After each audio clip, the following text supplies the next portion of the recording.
Assalamualaikum warahmatullahi wabarakatuh. Alhamdulillahi rabbil alamin. Wassalatu wassalamu ala rasulihil amin wa ala alihi wa sahbihi ajma'in. Allahumma a'inna ala talabil ilmi wal amali bihi wal istiqamati wal ikhlas. Ya Allah, tolonglah kami agar menjadi hamba yang sentiasa berusaha menambahkan ilmu agama kami. Ya Allah, berikanlah kekuatan untuk kami beramal dengan ilmu yang kami belajar dengan penuh ikhlas dan istiqamah. Amin ya rabbal alamin. Kita nak bincang pagi ini berkenaan dengan satu penyakit yang sangat bahaya, yang lebih bahaya daripada penyakit AIDS lagi, lebih bahaya daripada penyakit H1N1, lebih bahaya daripada penyakit JE apa itu, Japanese Encephalitis tu. Sebab kalau penyakit ni terkena pada seorang suami, meranalah isteri. Kalau kena pada isteri penyakit ni, memang tak bahagialah suami tu. Kalau penyakit ni kena pada seorang bos kat pejabat, stres lah kaki tangan dia. Kalau penyakit ni terkena pada seorang pemimpin, memang rosaklah kepimpinan dia. Bahaya tak bahaya penyakit ni? Kalau penyakit lain, pemuncaknya barangkali matilah. Tapi bahaya penyakit ni dah terbukti, asal duduk dalam syurga jadi keluar masuk neraka. Penyakit yang terkena pada iblis alaihi la'natullah, dan banyak juga berjangkit pada manusia pada hari ini. Penyakit apa? 3 huruf je. PhD, philosophy doctor. Ego. Dalam bahasa Arab dia panggil al-kibru, ataupun selalu kita sebut takabbur. Penyakit ni penyakit yang sangat bahaya. Bahaya penyakit ni, penyakit takabbur. Kita panggil penyakit ego lah. Ada tak di kalangan kita orang yang ego? Dekat office, ada tak orang yang ego di kalangan staff-staff? Ramai. Rasa macam mana pada orang jenis ego ni? Kita tak suka. Menyampah ni asal perkataannya sampah. Tambah imbuhan, jadi menyampah. Kalau kena penyakit ni memang susah. Ya tuan, antara tanda orang ego macam mana? Kita kata, oh dia ni ego betul. Ego ni dia lahir dari hati. Dia akan menatijahkan tindak tanduk dan perangai, akan membentuk attitude. Tepat dia dalam hati. Tapi orang yang ego ni, pada percakapannya, pada tindak tanduknya, pada persahabatan dalam berkawannya, memang menzahirkan sifat tersebut. Al-kibru dalam hati. Takabbur, perbuatan yang hasil daripada al-kibru ni dari segi istilah lah. Kalau dia sebut al-kibru, tu penyakit yang dalam hati. Takabbur, dia dah apply penyakit itu dalam tindak tanduk, sama ada bercakap, berfikir, bertindak. Orang yang ada penyakit takabur ni, di hari akhirat memang masuk neraka. Bahkan Rasulullah sebut dalam hadis riwayat Imam Muslim, la yadkhulul jannah man kana fi qalbihi mithqalu dzarratin min kibr. Tak akan masuk syurga. Tak akan masuk syurga orang yang dalam hati dia ada sikit je penyakit al-kibr. Dah terbukti. Iblis duduk dalam syurga dah. Dia iblis ni hebat. Mana hebat? Iblis ke Dr. Yusuf Qaradawi? Dr. Yusuf Qaradawi pernah tak masuk syurga? Tak pernah. Tapi keimanan, keyakinan, ilmu dia. Iblis ada experience. Pernah makan dalam syurga, pernah tidur, pernah minum, pernah shopping, pernah apa dah dalam syurga iblis ni. Tapi bila kena penyakit ni, menyebabkan dia terpelanting keluar. Iblis lagi hebat pada, yelah, saya istilah lagi hebat tu maksud saya pernah masuk dah dalam syurga lah. Dalam aspek tu, dalam aspek keimanan, iblis ni kufur. Ulama-ulama kita sah dah beriman. Cuma saya guna contoh tu, dia panggil sirah mubalarah, melampau sikit contoh, nak beritahu dia pernah masuk dah dalam syurga. Tapi sebab apa dia terkeluar? Aba wastakbara wa kana minal kafirin. Dia engkar dan dia takabur, ego, lalu dia menjadi di kalangan orang yang kafir. Hello. Nampak dah. Alam. Lewatnya alam. 6.45 Maya subuh lagi biasa.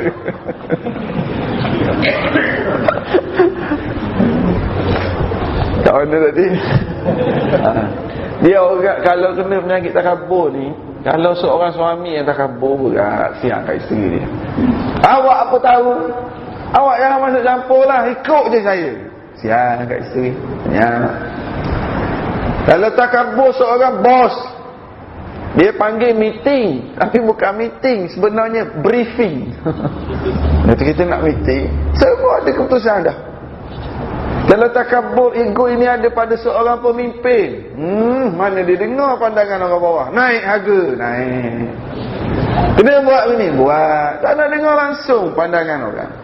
Sifat-sifat orang yang ego takabur, dia tak nak dengar pandangan orang lain. Sifat orang yang ego takabur, dia merasa dia seorang sahaja yang betul. Ini penyakit yang sangat bahaya. Kalau dalam kejiranan ada yang jenis ego, sian jiran-jiran sebelah. Sama-sama yang datang surau masjid, ada tak yang ego? Cuba angkat tangan. Kalau duduk soft, tu orang rapat-rapat lebih-lebih tak boleh. Oh, perempuan hati-hati yang bawa sejadah. Kadang-kadang dia nak duduk atas sejadah dia seorang. Banyak berlaku, bukan sini laku. Banyak berlaku dia bawa sejadah. Jadi sebab tu soft dia tak rapat, renggang sangat masing-masing dengan sejadah masing-masing. Apa? Ayat lagi direct, masing-masing ego dengan sejadah masing-masing. Ya, patutnya rapatkan soft. Sebab tu cepat bergaduh, sebab syaitan masuk kat tengah-tengah. Datang masjid surau pun ada lagi penyakit ego. Sebab tu saya kata ini penyakit yang sangat-sangat bahaya. Adik-beradik, sama-sama adik-beradik, ada tak di kalangan adik-beradik yang ego? Ada juga. Adik-beradik kumpul, yang seorang tu sampai, sampai dah. Sama-sama adik-beradik kutuk. Saya sebut bos di office tadi, tuan-tuan. Ada tak bos di pejabat, staf sedang sembang, bila bos sampai, staf kata, bos, okey. Ada tak bos macam tu? Ada tak? Ada. Ada tak bos yang bila staf duduk sembang, bos tu sampai, sampai dah.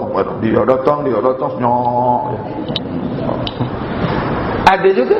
Cuma yang dia orang senyap ni ada dua kategori. Ada bos yang sebab staf dia respect, ada haibah dia.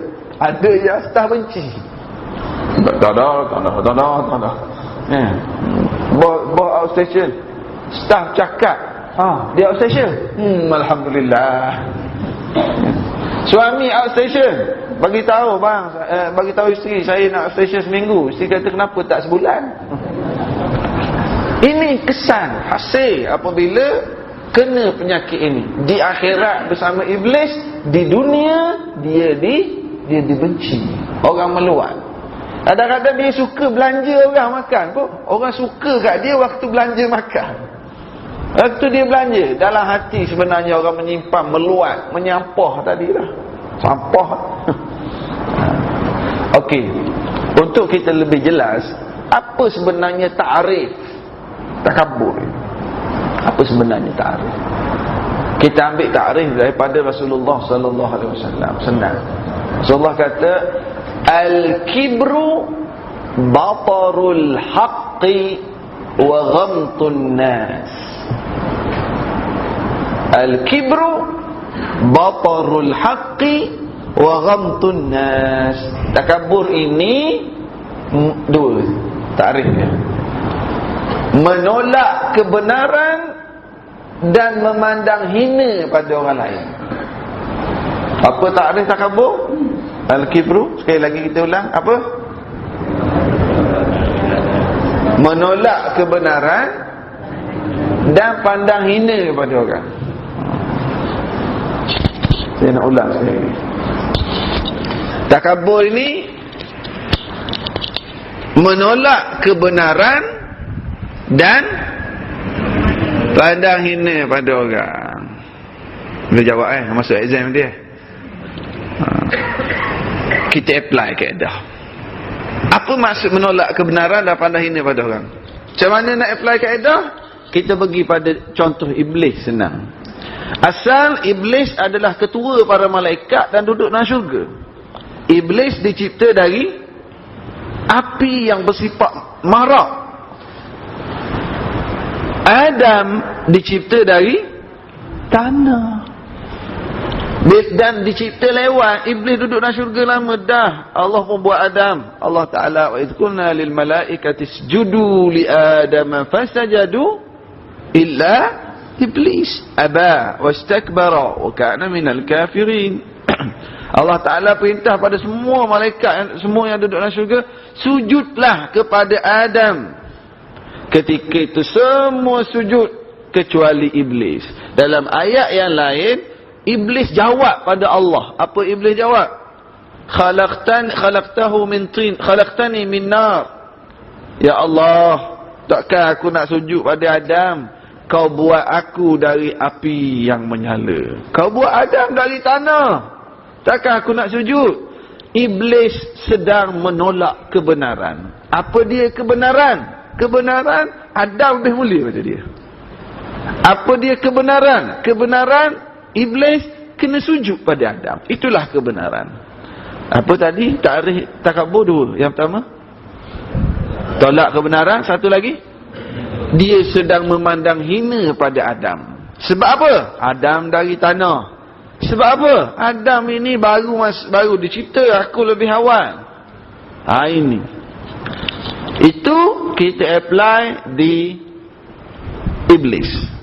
Yang kedua, nak senang faham, kita pergi kepada pemimpin Firaun. Firaun juga termasuk di kalangan pemimpin yang sangat-sangat takabur, yang sangat ego, yang sangat berpenyakit al-kibru, sehingga dia mengaku ana rabbukumul a'la. Aku adalah Tuhan kamu yang paling tinggi. Dia telah menolak sebarang kebenaran yang dibawa oleh Nabi Musa.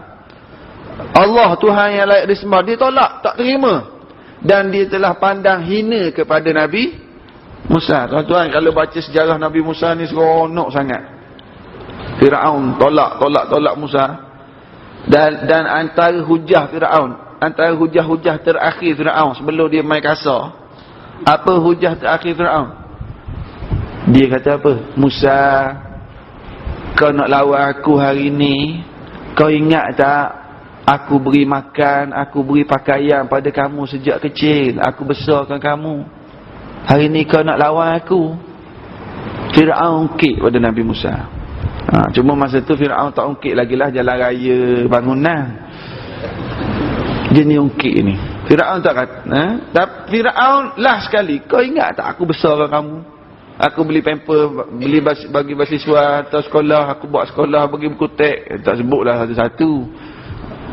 Ada yang jenis sebut zaman sekarang ni, siap senarai lagi. Okey.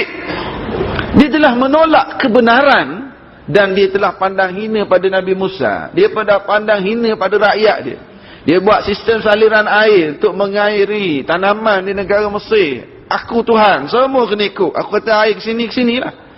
Aku kata air lalu kat sini lah. Aku kata air naik 20%, naik lah. Aku kata begini, ini Firaun. Dia tolak semua pandangan orang walaupun benar, dan dia pandang hina. Okey, dua cukup. Firaun, iblis. Kita apply pada manusia pada hari ini. Bos yang ego. Dalam meeting, Staf yang baru bagi pandangan. Benar, betul. Ataupun junior bagi pandangan. Ataupun trainee bagi pandangan. Bos yang ego, dia tak boleh terima pandangan. Sebab ni dah ke bawah. Orang yang baru masuk kerja, orang yang lebih muda, orang yang kurang pengalaman, CJ rendah pada dia menolak kebenaran. Dan dia pandang hina pada orang yang beri pandangan. Seronok tak kalau dapat bos macam tu? Menyampah lagi. Action kita. Action. Nabi Muhammad sallallahu alaihi wasallam dalam mesyuarat, dalam peperangan Ahzab. Perang Ahzab, perang yang gali parit itu. Dulu kita pernah cerita kat sini kisah perang Ahzab. Dalam mesyuarat, siapa yang cadang gali parit? Ingat lagi? Ingat. Salman Khan. Salman Al-Farisi dalam meeting dengan Rasul, ketua negara yang menerima wahyu, Salman kata, "Inna ya Rasulullah, inna kunna bi ardi Faris, idza husirna alaina khandaqna alaina." Wahai Rasulullah, kami di Parsi dulu, kalau kena kepung, kami akan gali parit. Sebab musuh bila gali parit, dia tak boleh nak seberang. Kami gali parit. Jadi Rasulullah, kita gali parit lah kat Madinah, dan Madinah kena kepung. Rasulullah terima pandangan Salman dan beri arahan pada sahabat gali parit. Yang saya nak tekan kat sini, dalam meeting ni, Rasulullah tua negara, terima wahyu, yang beri pandangan adalah Salman. Siapa Salman masa tu? Sahabat. Tu sahabat. Tapi Salman bukan orang asal Madinah pun. Foreigner yang datang dari Parsi, dan dia ditipu dalam perjalanan. Dia masuk ke Madinah, dijual sebagai seorang hamba. Lepas dia masuk Islam, dia dimerdekakan. So image dia adalah seorang bekas hamba, foreigner lagi. Dia bagi pandangan. Nabi tak kata pun, "Salman, you graduate mana?" Tengok pasport, tak ada. Kan? Boleh tak kita seorang bos, kita ada Petropam, kita ada company, staff kita Bangla. Bangla kata, "Bos, saya rasa ini macam lah. Boleh Vera atau boleh kincin." Kita pun dengan sampah. Kita pun, you tak tahu lah. You buat kerja saja. Ya. Kita tolak pandangan. Walaupun kadang-kadang pandangan dia betul. Kita kata, you tahu apa? You bukan orang Malaysia. Ini ego. Sifat menolak kebenaran dan pandang hina pada orang. Rasulullah terima pandangan bekas hamba, foreigner, sallallahu alaihi wasallam. Dia lawan pada ego, lawan pada takabur. Apa dia? Tawadhu'. Ini tawadhu', dia against, lawan pada ni. Samalah kita apply. Seorang suami dalam bincang-bincang, isteri bagi pandangan, awak tak tahu. Kadang-kadang yang isteri cakap tu betul sangat. "Bang, saya rasa kena buat gini. Anak kita ni, kita kena buat begini." Abang tahulah. Kadang-kadang dalam hati dia tahu yang isteri dia bagi tahu tu betul. Tahu dah, tapi dia tak nak mengalah. Betul tak? Setuju. Bukan awak sini baik-baik. Dia nak cerita suami yang ego. Dia tak nak mengaku, tak nak beritahu, "Oh betul." Apa salahnya? Kita kata, sebab Imam Al-Ghazali disebut dalam kitab Ihya Ulumuddin, antara ayat-ayat orang yang tawaduk, yang lawan pada ego, antara ayat dia apa? Betul lah apa yang awak cakap. Saya tak terfikirlah. Ini ayat orang tawaduk. Apa salahnya? Seorang suami, bila isteri dia bagi pandangan, "Allah, abang tak terfikirlah, nasib baik you bagi tahu, betul lah tu." Apa salahnya? Dalam peristiwa Hudaibiyah, bila Rasulullah masuk dalam Rasulullah perintah para sahabat, dah bila tak jadi nak buat umrah, Rasulullah perintah para sahabat supaya tahallul. Sahabat agak feras sebab tak boleh masuk Mekah. Rasulullah kata tahallul. Sahabat tergamam, bukan bangkang Rasulullah, tapi tergamam. Rasulullah kata tahallul. Sahabat tak berganjak. Lalu Rasulullah masuk ke dalam kemah dengan rupa agak muram. Masa tu Ummu Salamah Ada dalam kemah. Tengok Rasulullah murab. Kenapa ni Abang Mat? Ummu Salamah tanya. Rasulullah kata, aku suruh dia orang tahallul tadi, dia orang tak buat. Ummu Salamah kata, macam ni. Rasulullah tak payah suruh dah. Keluar je, tahallul, dia orang akan ikutlah. Rasulullah kata, ha betul. Rasulullah pun keluar, tahallul, semua para sahabat tahallul. Saya ingat lagi, syekh saya buat gaya. Masing-masing sebab sakit hati ke Arab Mekah yang menyekat umrah. Jadi masing-masing tengok Rasulullah tahallul, dia orang tahallul lah. Orang ni cukup kepala orang ni, tapi masing-masing melepaskan geram di kepala sahabat saja. Nak marah pada kafir Mekah. Ya, sebab tak boleh benar masuk buat umrah. Tapi nak beritahunya Rasulullah sallallahu alaihi wasallam mendengar pandangan isteri. Kena dengar pandangan isteri. Tapi tak semestinya ikut sekatu-katu. Kena faham. Dengar. Yang betul ikut. Yang tak betul jangan ikut. Ini kaedah dia. Yang ego, awak diamlah. Awak tak tahu. Tak payah macam campur lah, biar saya settle. Itu yang ego. Ya. Dan pelbagai keadaan lagi. Orang yang ego begitulah keadaannya. Apa takrif ego tadi? Menolak kebenaran dan pandai hina pada orang. Kadang-kadang kebenaran itu datang dari mulut si anak. Anak bagi tahu abah, kena buat macam ni. Abah tahulah. Abah makan garam. Dan dia sebut garam. Abah tahulah, kau tak tahu. Ya Allah. Saya taklah kadang-kadang kita lebih berusaha. Bukan nak kata pandai, tidak, tapi kita sebagai orang dewasa kadang-kadang dari mulut anak kita, kadang-kadang dari cucu kita. Ya, jangan kita ada penyakit ego ni. Saya semalam baru pergi petang semalam lepas asar, ada sahabat dia dalam proses nak kahwin. Dia nak kahwin dengan perempuan, biarlah dengan perempuan lah. Tak bahaya pula kan. Lepas tu yang perempuan ni ada kakak yang tak kahwin lagi. Kena hantar juga hantaran pada kakak. Saya kena cari cincin Ustaz untuk kakak. Allah. Saya kata ni sunnah siapa? Tak boleh orang tua-tua kata kena, tak boleh lawak. Allah Akbar. Jangan buat kerja gitu. Ya. Baik kahwin dengan kakak tu, tak payah bayar kat adik. Tak boleh kena. Jadi kadang-kadang kena tengok. Kalau kebenaran kata itu ada je, bukan kebenaran. Kenapa kita nak susahkan pengantin-pengantin? Dah lah dia orang baru kerja, dia orang baru nak kahwin ni, tak payahlah bebankan dia. Itulah kebenaran. Tolak kebenaran, ego. Tak boleh. Kita ni adat kita tak boleh langgar. Dan nak buat macam mana yang kakak tak ada jodoh lagi? Rupanya dah ada boyfriend, 3 tahun lagi nak kahwin. La ilaha illallah. Keluar tiap-tiap hari sekali. Tak apalah, tu cerita dia. Jangan. Perkara kebenaran datanglah dari mulut anak ke, staff ke, anak murid ke, terima kebenaran tersebut. Sebab penyakit ini sangat bahaya. Dia Umar bin Abdul Aziz, seorang khalifah yang sangat hebat, seorang khalifah yang sangat tawaduk. Ada satu hari tu, satu malam, Umar bin Abdul Aziz musafir. Dia ada bodyguard dia ikut dia malam. Musafir. Dia jumpa sebuah masjid. Dia singgah di sebuah masjid. Yalah, Khalifah Umar ni dia singgah masjid. Dia tak singgah karaoke. Singgah. Bila dia masuk masjid, masjid zaman dulu bukan macam kita. Ada lampu, gelap. Bila Umar Abdul Aziz masuk ke masjid, kebetulan ada seorang sedang tidur.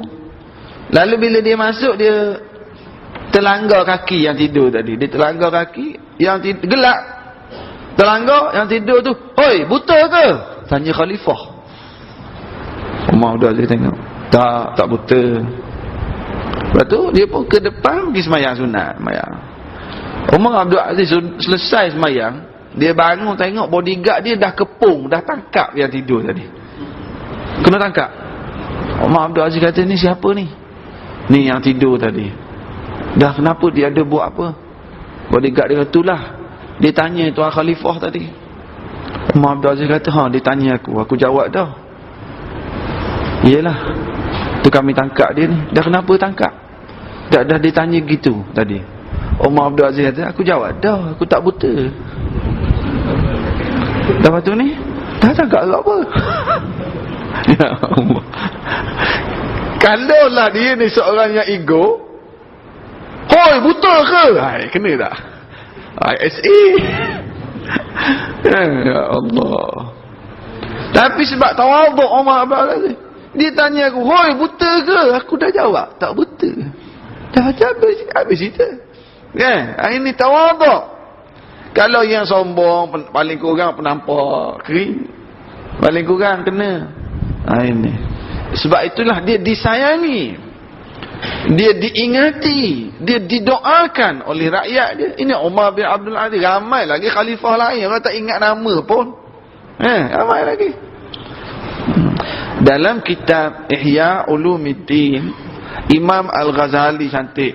Imam Ghazali senarai ada 7 sebab manusia menjadi ego. Ada 7 sebab manusia menjadi takabur. Dan kita cuba kenal pasti. Takut-takut ada pada diri kita sebab-sebab ni. Dalam 7 ni, kata Imam Ghazali, ada 2 bersifat dini ataupun religious. Dan 5 lagi sebab biasa. Apa maksud religious, dini? Kata Imam Ghazali ada 2 perkara yang menyebabkan, perkara agama yang menyebabkan orang jadi ego, takabur. Yang pertama, dia ni banyak ilmu agama. Yang kedua, dia banyak amal soleh yang sunat-sunat, yang wajib ini. Ini 2 sebab keagamaan yang menyebabkan manusia jadi ego. Yang pertama, dia banyak ilmu agama. Dia menjadi seorang yang sombong dengan orang yang lebih sedikit ilmu agamanya. Na'udzubillah. Orang panggil dia ustaz, orang panggil dia tok guru, orang panggil dia syekh, orang panggil dia maulana. Menyebabkan dia rasa aku ni lebih hebat. Lalu bila anak murid bagi nasihat, bagi teguran, dia pun apa kaedah takabur tadi? Menolak kebenaran dan pandang hina. Kau tahu apa?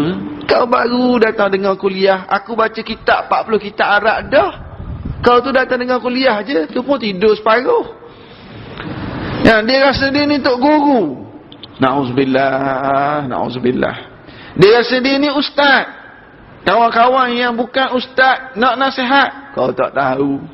Aku tahu, dia selalu ada jawapan. Dia selalu nak lawan. Na'udzubillah, na'udzubillah.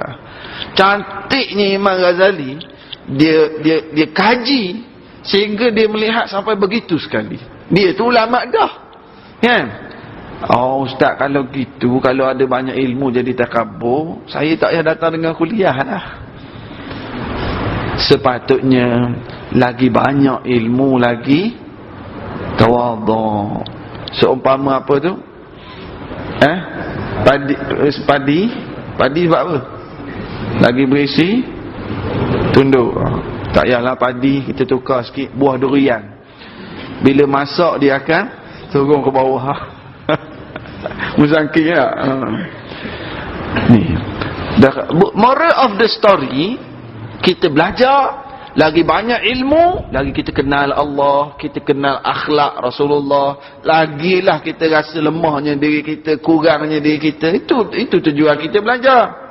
Yang jadi bila ada ilmu jadi sombong sebab dia ada niat lain. Dia niat dia belajar, dia nak menuntut ilmu, nak tunjuk aku pandai, nak tunjuk aku baik, nak berhujah dengan orang. Ini masalah.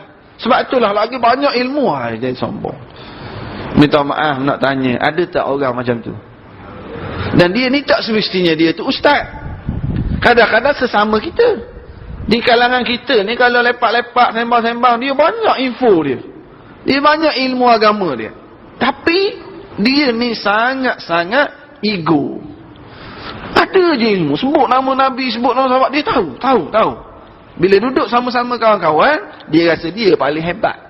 Dalam Imam Ghazali dia susun dalam kitab Ihya, takabur ini selepas bab ujub. Ujub ni syok sendiri. Dia rasa dia pandai melahirkan takabur, melahirkan ego tadi. Na'udzubillah. Jangan. Lagi banyak kita belajar, lagilah kita rasa, oh lagi banyak aku tak tahu. Lagi banyak kita belajar, lagilah pandai kita hormat orang lain. Lagilah tinggi akhlak kita. Bukan lagi banyak ilmu, lagi nak bergaduh orang tu. Bergaduh orang tu, bergaduh orang ni. Orang ni sesat, orang ni salah, orang ni tak betul. Lagi teruk perangai kita. Sebab itulah kita tak nak jadi jenis lagi belajar, lagi banyak bergaduh. Ini masalah juga sekarang. Ada setengah yang macam tu. Bukan saja anak murid, tok guru yang duk ajar bergaduh dengan orang tu. Bergaduh dengan orang ni, bergaduh. Orang ni sesat, orang ni salah, orang ni... Jadi duk bergaduh. Ya. Dah Ustaz, yang dia kata betul, orang tu tak betul. Tak betul pun, biarlah dengan penuh akhlak. Kita tak setuju dengan seseorang. Bahkan, seorang Ustaz A tak setuju dengan Ustaz B. Apa salahnya? Tak salah. Masing-masing ada pandangan, tapi biarlah dengan penuh akhlak. Bila takabur, bila dia beza pendapat, dia jadi lain, jadi emosi, jadi guna bahasa kata-kata kesat, menghina dan sebagainya. Nak buat macam mana? Dah ketentuan. Satu, dia banyak ilmu, dia jadi ego. Yang kedua,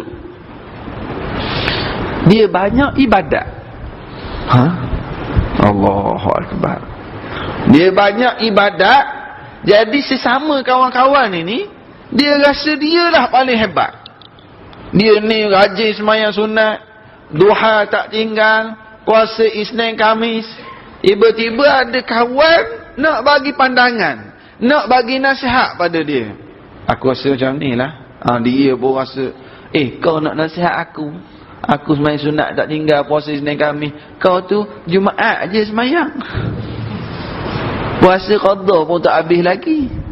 Dia rasa diri dia hebat. Dia pandang hina orang lain yang kurang ibadat daripada dia. Dah Ustaz, kalau gitu, kalau kita banyak ibadat ni kita jadi sombong. Kalau gitu kita kurangkan sikit. Salah lagi. Bukan begitu moral of the story. Moralnya, lagi banyak ibadat kita, inna salata tanha 'anil fahsya'i wal munkar. Lagi banyak solat, dia automatically cegah kita perkara-perkara keji dan mungkar. Dia rajin puasa, la'allakum tattaqun. Dia lebih bertakwa. Ibadat melatih diri dia untuk menjadi manusia yang lebih merendah diri, yang lebih kenal Allah Subhanahu Wa Taala. Bukan masalah jadi semakin sombong. Banyakkan ibadah. Itu adalah proses untuk tarbiyah diri dan hati kita. Ini dua bersifat keagamaan. Kemudian Imam Ghazali sebut ada 5 lagi perkara yang menyebabkan manusia jadi ego. Sambung 2. Yang ketiga apa dia? Al-jamal, kecantikan. Susunan mungkin saya silap susunan ikut yang sedang kita hiat tu, tapi poin-poinnya insya-Allah lah ini dia. Yang ketiga Imam Ghazali sebut keturunan. Yang keempat kecantikan. Saya tersilap susunan tadi.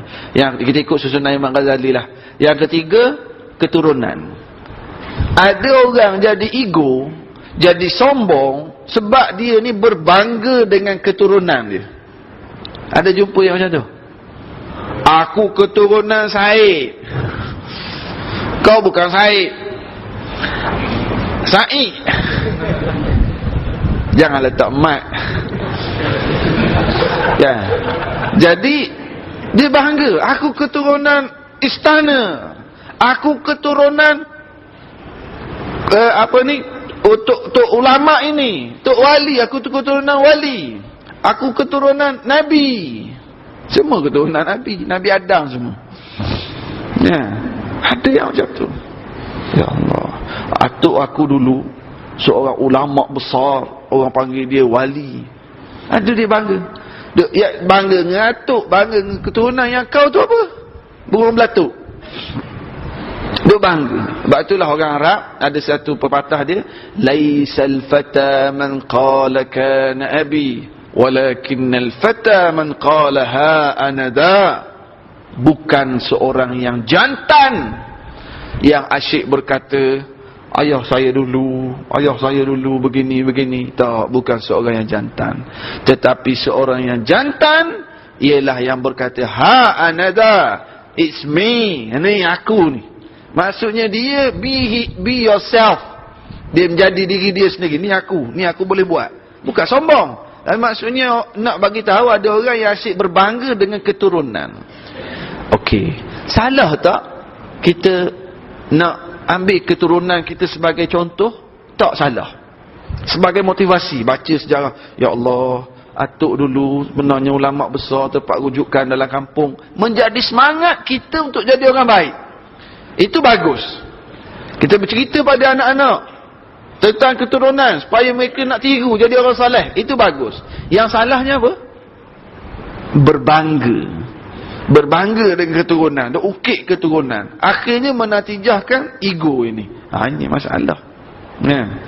Keturunan tidak dapat menyelamatkan kita di hari akhirat kelak kalau kita tak beriman. Kalau nak cerita bab keluarga, pak saudara Nabi pun confirm masuk neraka. Siapa dia? Tabbat yada Abi Lahab. Ni musim Maulidur Rasul ni, ceramah Maulidur Rasul tak boleh tinggal cerita Abu Lahab, mesti kena sebut. Sebab Abu Lahab ni dia sambut maulud, dia lawan ajaran Nabi. Dia paling semangat sambut maulud. 43 tahun dialah yang menentang bila Nabi sampaikan ajaran Islam. Ada penyakit macam ni, maulud sambut lawan Islam, ada? Cerita kisah Abu Lahab. Setiap kali datang Maulidur Rasul, kisah Abu Lahab kena highlight. Tu pun saya pernah kena tegur. Ada seorang pakcik lepas ceramah, lepas isyak tu, Ustaz tak payah sebut sangat bab Abu Lahab ni. Pak saudara Nabi, tak payahlah sebut sangat masuk neraka. Ya Allah, pakcik. Delete ayat Quran lah. Kalau kita buang ayat Quran lah, salahkan Allah lah. Allah ada juga kepala otak macam tu. Keturunan, kalau kamu tidak taat, tak selamat juga di hari akhirat. Jadi simpulannya Imam Ghazali kata, ada orang sebab dia rasa bangga dengan keturunan, menyebabkan dia rasa mulia lebih pada orang lain. Itu yang kita kata tadi, Nabi respect Salman walaupun keturunan bukan keturunan Arab, respect. Bilal bin Rabah, ya Allah, Rasulullah sangat muliakan Bilal. Bilal kaya ke miskin? Asal orang Habsyah, kulit hitam, rambut kerinting, tak smart pun. Kalau dia add Facebook, orang tak nak jadi friend pun. Tengok profile, ignore. Tapi Nabi sayang, Nabi hormat Bilal. Nabi kata, aku dengar bunyi tapak kaki Bilal dalam syurga. Bilal hidup lagi. Ya Allah. Boleh Bilal? Ada Bilal sini. Jadi begitu keadaannya. Nabi hormat. Walaupun Bilal orang Habsyah ni Ethiopia. Keturunan. Jangan kita duk bangga keturunan. Cuma tak salah kita nak sebagai semangat anak cucu kita dengan keturunan, biar dia mereka contohi. Bukan untuk bangga, tapi untuk contohi. Yang keempat, kecantikan. Kata Imam Ghazali, dan ini banyak berlaku kepada golongan wanita. Bila sebut orang jadi takabur disebabkan cantik, kata Imam Ghazali, banyak berlaku pada orang perempuan. Sebab dia rasa dia cantik, ada orang yang kurang cantik beri nasihat, bagi pandangan, you balik tengok cermin dulu. Nak nasihat, you nak ajak tengok cermin lah dulu. Dia rasa dia cantik, dia paling lebih. Tak, cantik tak bawa ke mana. Cantik tak lama. Ratu cantik tahun 1960. Sekarang ni muka dia macam mana? 2013 ni. Dia cantik tak bawa ke mana. Yang berkekal ke kasih sayang, yang kekal dikasihi, disukai oleh orang sekeliling ialah akhlak, perangai. Ada tak orang cantik kahwin lepas tu bercerai? Ada? Bukan saja ada, banyak. Ada tak dia tak berapa cantik, kahwin, kekal anak cucu, 18 orang anak. 18 tu mungkin tak pernah jumpa Ustaz, 13 adalah. Dia tak berapa cantik, tapi akhlaknya baik. Imam Ghazali kata ada orang jadi ego dan sombong kerana dia rasa diri dia cantik pada orang lain. Cantik, ego. Tu berat dah. Ada yang lagi teruk, hodoh, ego pula. Bulat gitu je, pendek. Jadi masalah. Ini masalah. Kamu cantik. Ni tak ada kaitan dengan hidup atau mati. Nak beri contoh je lah. Cantik, ego, masalah. Hodoh, ego pula. Lagilah orang tak suka. Dia duk rasa comel dia. Kembang gitu. Jadi gini. Jadi kita hati-hatilah. Buang penyakit seumpama ini. Akan dibenci. Pernah tak kita jumpa orang yang kawan-kawan keliling komen, dia tu cantik tapi perangai Allah menyampah ai. Ada tak? Ramai macam tu. Orang sebut dia tu muka je cantik tapi Allah ego sombong. Diva. Kalau orang TV ni. Ini masalah. Imam Ghazali dah remind perkara ni lama dah. Kadang-kadang kita ada juga mak ayah tengok anak-anak dia tak cantik. Kak Long ni tak cantik lah muka Kak Long, gelap je. Jangan buat anak-anak kita jadi inferior macam tu. Didik dia dengan akhlak yang baik. Kurang-kurangnya kalau dia tak berapa cantik, orang tak nak ganggu kat sekolah. Orang tak nak ganggu. Allah Ustaz, dah anak saya cantik macam mana? Ajar akhlak. Kalau anak kita cantik, akhlaknya pula baik, ya Allah. Dah lah dia, orang kata, Allah dia tu tengok muka pun sejuk je hati, dah lah muka cantik. Perangai pula baik, Allah. Nak buat isteri? Nak. Semangat selalu. Ini dia ada bonus. Cantik, perangai salihah, turunan yang baik, itu bonus lah. InsyaAllah. Yang seterusnya, kelima, kata Imam Al-Ghazali, ada manusia yang menjadi ego dan sombong kerana kekayaan yang dia miliki. Allahu Akbar. Dia rasa aku kaya, aku banyak duit. Tiba-tiba yang beri pandangan geng-geng surau yang naik basikal motosikal buruk, beri nasihat. Dia ni milioner, yang beri nasihat naik motosikal buruk. Awak nak nasihat saya, tu motor awak saya boleh beli cash 20 biji sekarang. Dah apa kaitan nasihat dengan beli motor buruk? Tapi Imam Ghazali disebut, dan ini tolong hati-hati. Ada manusia masa dia tak berapa kaya, okey, tapi Allah uji dia dengan kekayaan. Dia rajin semayang, dia rajin datang dengan kuliah, tapi dia ego dengan merasakan kelebihan diri dia dengan harta yang dia miliki. Kena ingat, harta banyak yang kita ada, Allah Ta'ala nak suruh kita urus. Allah Ta'ala nak tarik balik anytime. Nerf kita lari sikit je kat dalam hand. Saraf lari sikit je, duduk terlentang kat rumah. Aset ada 3 juta dalam akaun, boleh buat apa?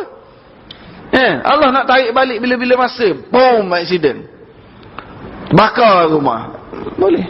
Jangan kita sombong dengan kekayaan. Habis Ustaz, kalau gitu baik tak payah kaya lah. Tak, baguslah jadi kaya. Lagi kaya, lagi banyak zakat kita bayar. Lagi kaya, lagi ramai orang kita boleh tolong. Jadilah kaya, tapi kaya yang tidak menyebabkan kita jadi ego. Ada seorang tu dia nak jadi kaya sangat.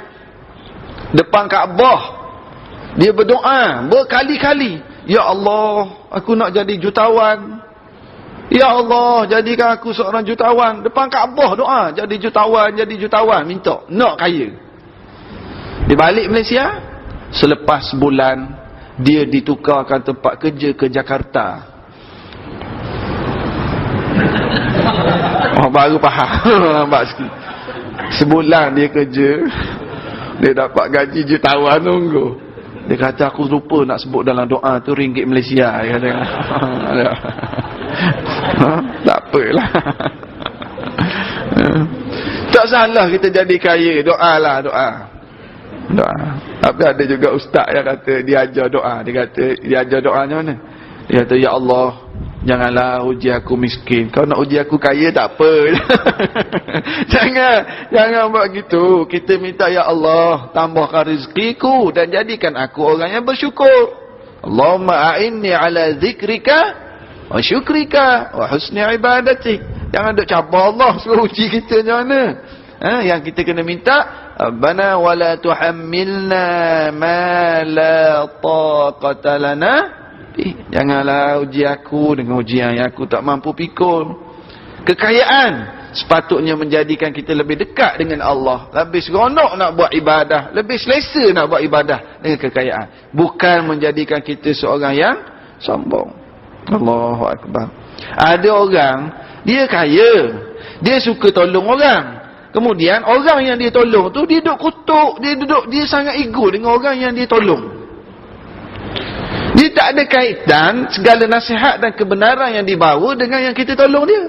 Kita tolong, kita dapat pahala, kita tolong dia. Tapi kebenaran yang dia bawa tetap juga adalah kebenaran. Kaya. Kemudian kata Imam Ghazali, yang seterusnya quwwatul batsh. Antara perkara yang menyebabkan seseorang jadi takabur, ego ni, kerana kekuatan fizikal dia. Dia kuat, dia gagah. Tengok body berketul-ketul, tengok muka sekali tengok macam Undertaker. Dia ni kuat. Dia jadi sombong, jadi ego. Kadang-kadang sama-sama adik-beradik, sama-sama kawan, dia ni orang canggah dia sikit, ping tanpa. Ada yang macam tu. Gua datang apa? Gua Langsi sekarang sejak kawan Samsing, pukul orang. Kata Imam Ghazali, ada orang macam ni. Tapi kepada yang suka pukul, ada orang carrier dia pukul orang. Dia terima gaji untuk pukul orang. Dia dipanggil bos ya. Bonzer. Allah Akbar. Bonzer. Pukul orang, jaga naik kelab, kerja pukul orang. Ya Allah. Yang kerja pukul orang ni berapa lama sangat kita boleh pukul orang? Cukup 20 tahun, 30 tahun lembek pakai seng dah. Tak boleh nak gerak. Pukul orang. Kat dunia Allah Ta'ala tunjuk kita akan lemah.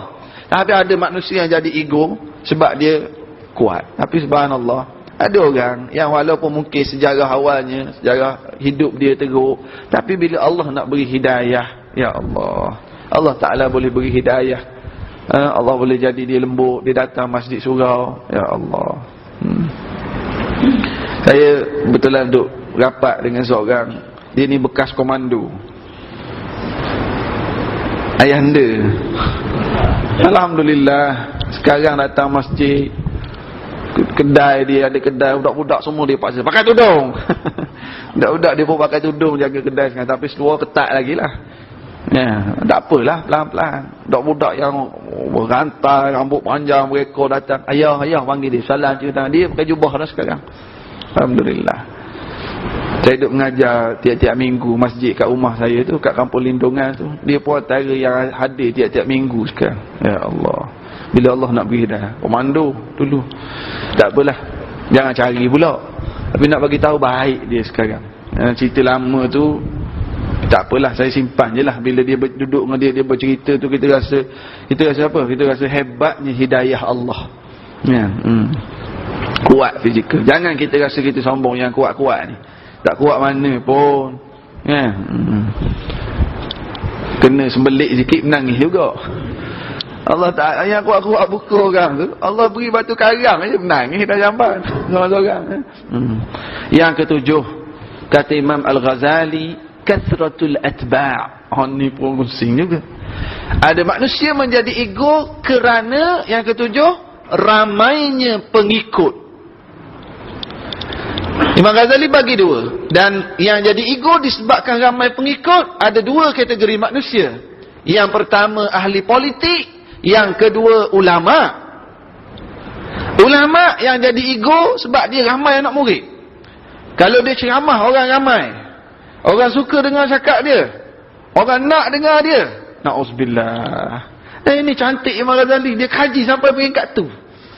Maknanya ada juga yang sebab penyakit al-kibru ini dalam hati, takabur ini tindakan dalam hati, sebab dia rasa ramai pengikut, orang minat dia, ramai orang dengar dia, dia jadi takabur, dia hebat. Tiba-tiba ada orang yang ustaz yang tak ramai pengikut, bagi pandangan dia tolak kebenaran dan memandang hina kepada yang tak ramai pengikut. Na'udzubillah. Na'udzubillah. Allahu Akbar. Sebab itulah dalam bersahabat, rapat dengan ustaz-ustaz, rasa ustaz buat tak betul, rasa ustaz silap, tegurlah, nasihat, tapi dengan cara yang sopan lah. Jangan duk balon kat tengah, memalukan dia di khalayak pula. Tegur menegur. Ini kita tawasau bis haqqi wa tawasau bis sabri. Bukan ustaz je kena ceramah, orang pun kena nasihat juga kat ustaz. Ya. Tapi Imam Ghazali kata bila ramai pengikut, ada yang mula jadi takabur, jadi ego dan sombong. Satu lagi yang jadi ego dan sombong sebab ramai pengikut, ahli politik, para pemimpin. Dah ramai orang undi dia dah menang, asyik menang je, jadi ego, jadi sombong. Setiap apa yang orang kata ada je jawapan, ada je alasan. Apa salahnya bila dia berkata, oh betul pandangan awak tu, saya tak terfikir. Adakah akan menjatuhkan karier dia? Tidak. Selagi mana itu kebenaran, terima. Tak ustaz, bukan dia nak jawab, memang ada jawapan dah. Bukan tujuan saya ni, bukan tujuan kita nak jawab sangat, tapi inilah yang disebut penjelasan. Berbeza. Orang yang ego, dia nak jawab. Ada orang yang tak ego, tapi dia atas dasar nak beri penjelasan. Oh begini. Itu beza lah. Tapi masalah bila dah jadi ego, dia rasa dia ramai pengikut, dia menang, dah tak nak dengar orang dah. Jadi tak kira lah kita pemimpin di peringkat mana, apatah lagi pemimpin negeri, pemimpin negara, dengar pandangan, apatah lagi pandangan sekiranya pandangan dan nasihat datangnya daripada ayat-ayat Al-Quran dan hadis-hadis Nabi sallallahu alaihi wasallam. Tapi masalah juga kadang-kadang daripada hadis Nabi dan ayat Quran, siapa yang paling faham hadis Nabi dan ayat Quran sekarang? Para ulama. Tapi ada juga yang dia ni lebih faham daripada para ulama. Betul dah ayat Quran begitu, yang ulama tu sebut tu tak berapa tepat, aku yang lebih tepat. Ini ego. Ya, ulama betul lah, kita belajar juga Quran, kita pun faham, tapi ada ulama yang lebih faham daripada kita. Jadi kalau ego, dia akan kata betul lah tu ayat Quran, betul lah tu hadis. Yang ulama tu kata dia, kalau ulama ni memang dia orang ni tak nak faham suasana, dia pula lebih faham. Sebab apa? Sebab dia rasa ramai orang undi dia. Bila ramai orang undi, nasihat pun tak nak dengar dah. Kan? Kena hati-hati. Selama ni dia duk kata kat orang lain yang tak dengar nasihat, tiba-tiba dia pula yang tak dengar nasihat. Na'udzubillah. Jangan ada perangai seumpama ini. Sebab penyakit ini penyakit ego. Saya nak tambah yang ke-8. Bukan nak kata memandai pada Imam Ghazali, tidak. Nak tambah sikit yang baru saya terjumpa. Ada juga penyakit ego ini datang disebabkan seniority. Aku dulu. Ini pun antara punca. Aku dulu yang kerja kat company ni, aku dah 18 tahun. Kau baru 6 bulan masuk syarikat ni, nak ajar aku. Aku dulu yang datang surau ni, surau At-Taqwa ni, sejak kapek lain hari tu, aku dah datang. Kau datang kapek baru dah. Ya, ni bawah ni, ada lagi sayang juga, simpan juga bawah tu. Ya, aku dah datang lama dah, dia seniority. Dia rasa aku dulu kerja sini, aku dulu datang sini. Ni kat taman ni, seksyen 7 ni, aku batch pertama. Kau baru sewa 2 bulan, baru beli setahun rumah, tak payah nak ajar aku lah. Dia menjadi ego dengan seniority. Aku dulu. Jadi jangan begitu. Inilah jawapan penduduk-penduduk Mekah apabila mereka diajar tentang Allah. Tok nenek dari dulu, aku dari lama dah, kita duk sembah patung berhala dan sebagainya. Maka yang baru-baru ini suatu yang baru, tak boleh terima, tolak kebenaran sebab ini baru. Samalah dalam kehidupan kita hari ini. Kadang-kadang ada amalan-amalan yang ada adat kita, budaya lama, tu duk pegang lama dah.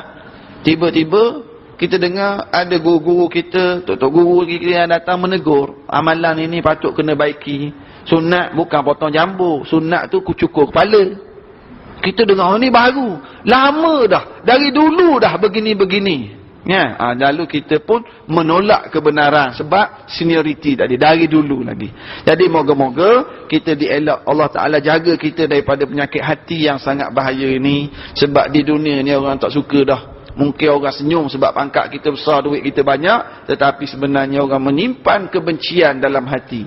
Orang yang tawaduk, mungkin kita tak berapa rapat dengan dia, tapi orang akan sayang pada orang yang tawaduk. Saya rasa sekadar itulah pada pagi